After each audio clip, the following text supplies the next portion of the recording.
ಸಿದ್ಧಲಿಂಗೇಶ್ವರರ ಪವಾಡದ ಪ್ರತೀಕವಾಗಿ ಸಾಕ್ಷಿಯಾಗಿ ಈಗಲೂ ಶೋಭಿಸುತ್ತಿರುವ ಕ್ಷೇತ್ರ ತುಮಕೂರಿನ ಬಳಿ ಇರುವ ಸಿದ್ಧಗಂಗೆ.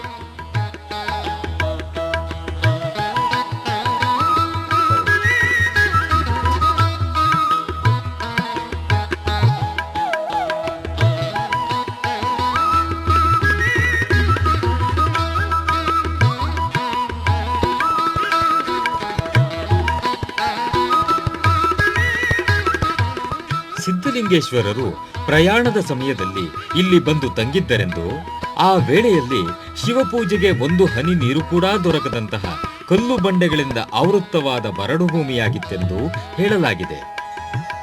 ಆಗ ಸಿದ್ಧಲಿಂಗೇಶ್ವರರು ತಮ್ಮ ಪಾದದ ಹೆಬ್ಬೆರಳಿನಿಂದ ಬಂಡೆಯನ್ನು ಒತ್ತಿ ಪವಿತ್ರ ಗಂಗೆಯನ್ನು ಕಲ್ಲಿನಿಂದಲೇ ಚಿಮ್ಮುವಂತೆ ಮಾಡಿ ತಮ್ಮ ದೈವೀ ಶಕ್ತಿಯನ್ನು ಮೆರೆದರೆಂದು ಪ್ರತೀತಿ ಇದೆ. ಅಂದಿನಿಂದ ಇಂದಿನವರೆಗೂ ಪೂಜ್ಯ ಗಂಗಾ ಮಾತೆ ಈ ಪಾವನ ಕ್ಷೇತ್ರದಲ್ಲಿ ಹರಿಯುತ್ತಿರುವುದನ್ನು ಕಾಣಬಹುದು. ಇಲ್ಲಿರುವ ಸಿದ್ಧಲಿಂಗೇಶ್ವರ ದೇವಾಲಯ, ಗಂಗಮ್ಮನ ಗುಡಿ ಇವುಗಳಲ್ಲಿ ಕಾಲಕಾಲಕ್ಕೆ ವಿಶೇಷ ಪೂಜೆ ಪುನಸ್ಕಾರಗಳು ನಡೆಯುತ್ತಾ ಬಂದಿವೆ.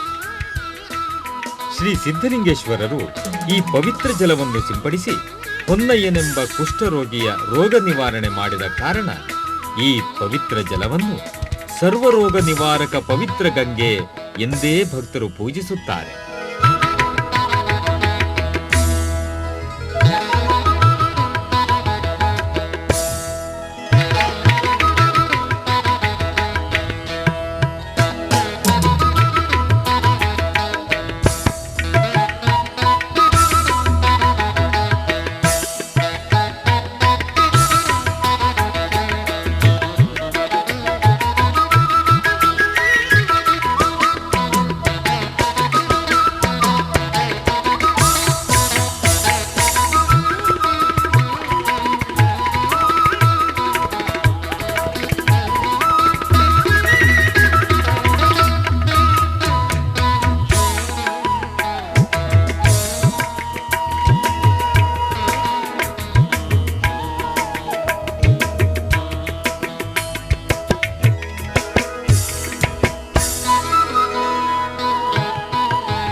ಶ್ರೇಷ್ಠ ಚೇತನ ಸಂಘಟನಾ ಶಕ್ತಿಯ ಪ್ರತೀಕವಾದ ಶಿವಸ್ವರೂಪಿ ಶ್ರೀ ಶಿವಕುಮಾರ ಸ್ವಾಮೀಜಿಗಳು ಇಂದಿಗೂ ಶರಣ ಪರಂಪರೆಯ ಹಿರಿಮೆಯ ಸಾಕ್ಷಿಯಾಗಿ ಸಮಾಜೋದ್ಧಾರ ಕೆಲಸಗಳನ್ನು ನಡೆಸಿಕೊಂಡು ಬರುತ್ತಿದ್ದಾರೆ.